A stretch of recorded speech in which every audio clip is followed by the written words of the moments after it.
Bonjour, soyez les bienvenus. Alors, nouveau message qui m'est descendu. Les guides nous disent n'attendez plus.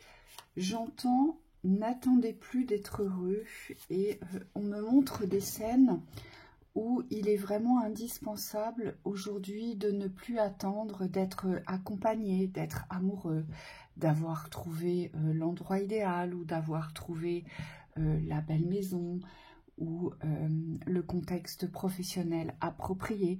C'est comme si aujourd'hui, ce qu'il me montre, c'est que nous sommes arrivés aujourd'hui dans des contextes où nous allons devoir nous créer, vous savez, nos propres atmosphères, nos propres aires de vie, mais j'entends le renouveau. Et c'est pour ça qu'on nous dit n'attendez plus.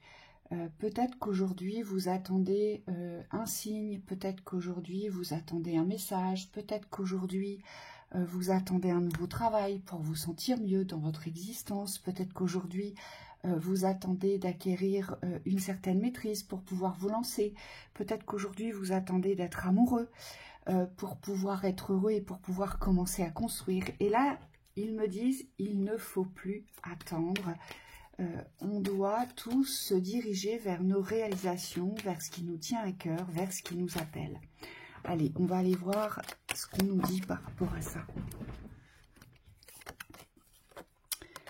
Alors, pour certains, on vous dit, eh bien, n'attendez plus d'enclencher les démarches de la justice, ici. Pour certains, vous êtes certainement trop dans l'attente. Ça fait peut-être un certain temps que vous repoussez les échéances. Et là, on vous dit, voilà, déclenchez les démarches juridiques qui vont justement faire que vous allez aboutir à une justice. On vous dit, pour certains, c'est une étape nécessaire, c'est une étape indispensable et il ne faut plus attendre, il ne faut plus repousser cette échéance. Donc, si vous attendiez, on vous dit, allez-y là. Allez, qu'est-ce qu'il ne faut plus attendre? Oh, c'est curieux de voir ça, le décès. Peut-être que ici, peut-être que j'ai des personnes qui se sentent responsables ou qui restent par devoir parce que vous vous sentez non seulement responsable, mais vous pensez aussi que c'est de votre devoir de prendre soin jusqu'au dernier moment, un proche. Et là, on vous dit que vous ne devez certainement pas attendre le décès ou la mort de quelqu'un pour pouvoir vous mettre en route. Donc ça veut dire qu'en parallèle, vous pouvez faire quelque chose, ça veut dire qu'il y a des solutions à trouver ici et que vous ne devez pas attendre que la personne meure pour pouvoir commencer à vaquer ce vers quoi vous devez aboutir ici. Hein. J'ai peut-être ici des personnes qui ont voué leur existence à un proche et cela vous accapare beaucoup. Donc là, on vous incite peut-être aussi à mettre des aides en place afin de vous libérer du temps et afin de ne plus être dans l'entre-deux. Alors c'est jamais évident hein, parce que on aime cette personne, bien sûr, on ne veut pas la voir partir, mais en même temps, ça représente un poids, ça représente du temps, beaucoup d'énergie, beaucoup d'investissement. Et tout ce temps, toute cette énergie, tout cet investissement, aujourd'hui, vous ne pouvez pas vous le consacrer. C'est pour ça que là, les guides vous disent, n'attendez pas ici. Hein, voyez comment vous pourriez vous organiser. Oui, il est bien évident. Alors, ça paraît évident comme ça, mais on est souvent inspiré par un entourage toxique, par des personnes fausses. On vous dit ne restez plus dans ces contextes de fausseté aujourd'hui. Partez, quittez, dévoilez, percez-les à jour, posez vos vérités, posez vos conditions aussi. Mais ne restez plus dans des contextes de fausseté qui ne vous conviennent pas parce que ce sont des contextes ici qui vous ralentissent, qui vous amenuisent, mais aussi qui vous dévalorisent. Hein. C'est ce qu'on me montre, c'est ce qu'on me dit. Ici, le but étant eh bien, de faire comprendre à ces personnes que vous les avez démasquées, que vous savez qui ils sont, Et les guides me disent, vous n'avez plus de temps à perdre et donc il faut vous mettre à distance de ces personnes-là ici. Donc ça veut dire que là, j'ai des emprises ici. Certaines personnes, vous restez sous emprise dans des contextes relationnels que vous savez toxiques, mais pourtant vous y restez. Et on vous dit, n'attendez plus. Hein. Allez, qu'est-ce qu'on nous dit d'autre ici? Le grand bonheur. Bon, ici c'est très clair, on vous dit que vous avez tout aujourd'hui pour enclencher cette roue du bonheur, pour déclencher, pour aller voilà, récolter ce bonheur. On vous demande de vous mettre en route. On vous demande aussi, ce qu'il me montre ici, c'est qu'il est temps maintenant de semer toutes vos graines pour qu'elles puissent, pour qu'elles puissent germer, pour qu'elles puissent éclore et pour que vous puissiez récolter. Ici, ce que me disent les guides, c'est que tout est réuni et que vous n'avez plus à attendre, si ce n'est à semer vos graines vers ce grand bonheur. Ici, j'ai des personnes qui se sont déjà beaucoup accomplies. J'ai des personnes ici qui ont déjà pu résolver des thématiques assez importantes dans leur existence. Vous avez su les résoudre. Vous avez su poser des limites et des fins. Et c'est comme si là, cette porte du bonheur, elle est grande ouverte, mais je vois encore des hésitations. Vous hésitez encore à la passer.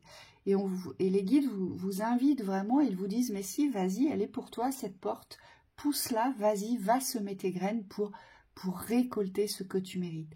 Et là, on vous dit, c'est le moment, donc n'attendez plus d'être heureux pour certains. Et c'est pour ça qu'au tout début de cette vidéo, je vous disais, n'attendez pas d'avoir trouvé le bon travail, n'attendez pas d'avoir le bon lieu, ou d'avoir le bon compagnon ou la bonne compagne. J'ai des personnes qui doivent vivre ce qu'elles sont venues expérimenter ici, mais dans le grand bonheur.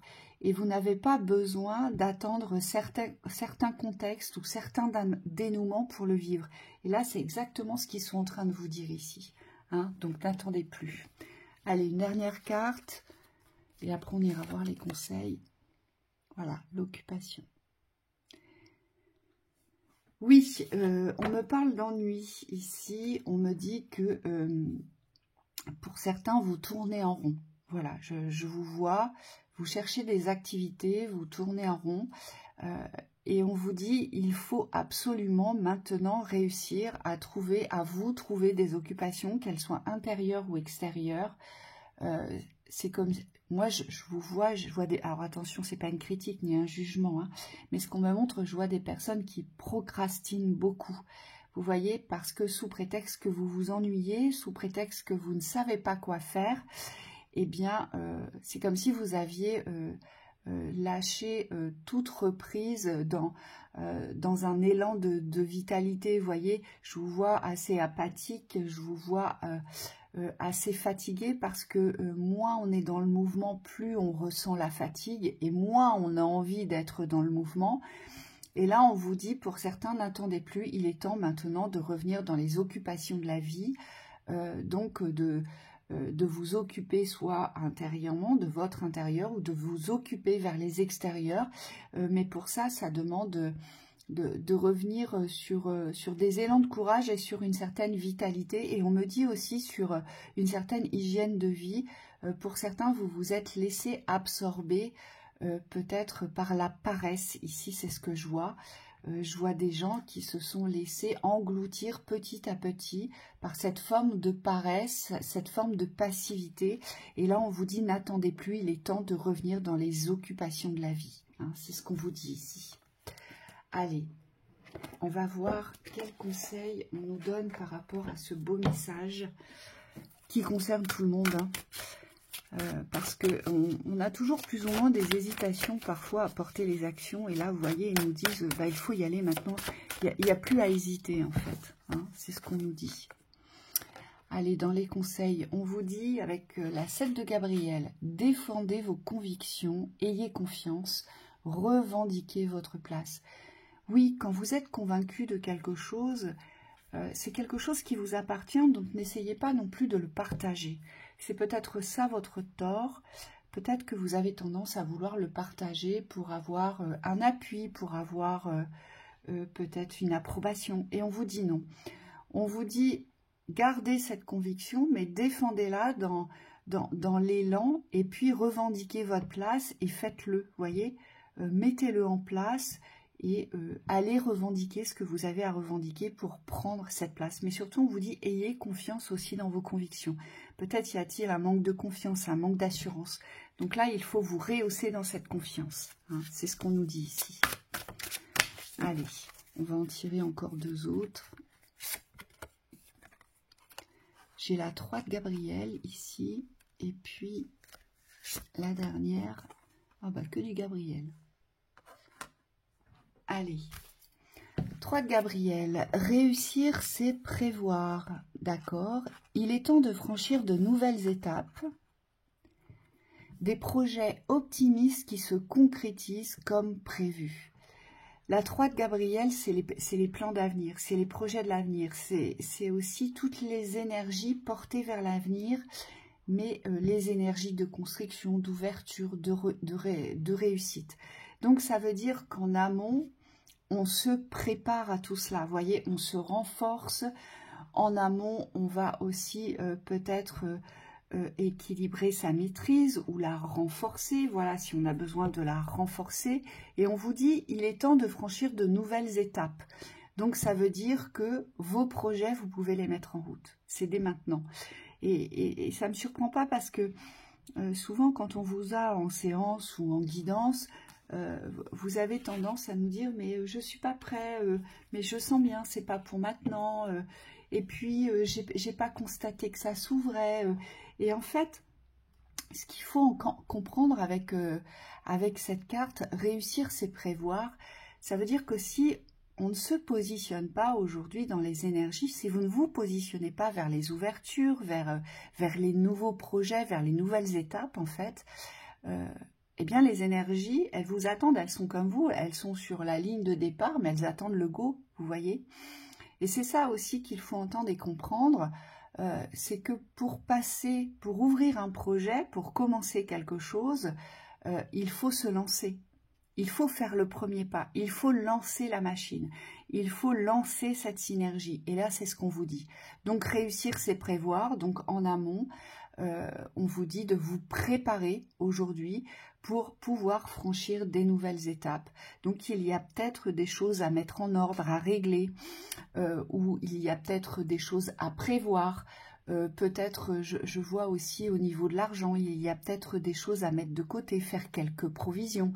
C'est ce que je vois ici. Il y a peut-être des recherches à faire aussi. Hein, c'est ce que je vois. Des recherches un peu plus poussées. Et il y a peut-être aussi une implication un peu plus franche, un peu plus concernée ici. Hein.